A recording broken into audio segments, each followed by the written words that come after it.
Just leave me alone and let me do it the way I have always done it. They could well be the words of a business owner whose business is about to die. You see, none of us like disruption. Change is always a threat. I would hate to have been a candle maker back in the 1880s after electric power had been turned on. And a fax machine in 1988 looked to be lucrative, but I would hate to be trying to sell a fax machine today. And it must be very quiet times for those in the movie rental business. Remember the Blockbuster video stores? Think of all the apps on your phone. Look at what's happened to the taxi industry thanks to Uber.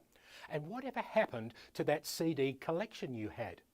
HP is disrupting the traditional copier industry. Industry acquisitions abound. There are many examples of how disruption can cause the industries of yesterday to completely evaporate today. Technology allows for disruption like never before. It's now happening at the most rapid pace ever seen.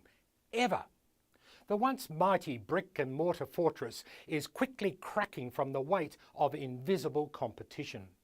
If you look closely, however, it's not the birth of a new industry that has destroyed the old one. Rather, it was the lack of creativity and innovation. The fact is, industries are stubborn. They don't want to modify themselves. They believe their old way to be just fine. I've just returned from our first ever industry summit in Egypt, where US-based Ray Stachesco shook everybody up. He said, your customers are already leaving you because they are finding a better experience and more value doing it another way. The future for those manufacturing in the printing consumables industry is going to be determined by the customer who stops using your products.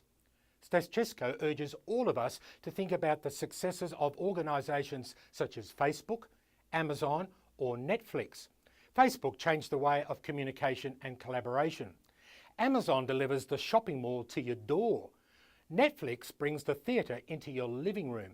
These three organisations have and will continue to cause disruption to deliverables and markets. Most have no idea that they're coming.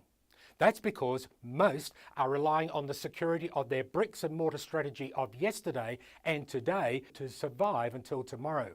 Most are too stubborn to modify. It's not sufficient to improve the way you manufacture, deliver or service your customers. You have to innovatively reinvent your means of delivery, which could mean destroying the old way. It seems drastic, impossible, but it's true. Disruption is all about us. Transformation is taking place. Stachesco says transformation does not come with a roadmap and directions, it writes them. This has been Just a Minute at rtnworld.com, and I'm David Gibbon.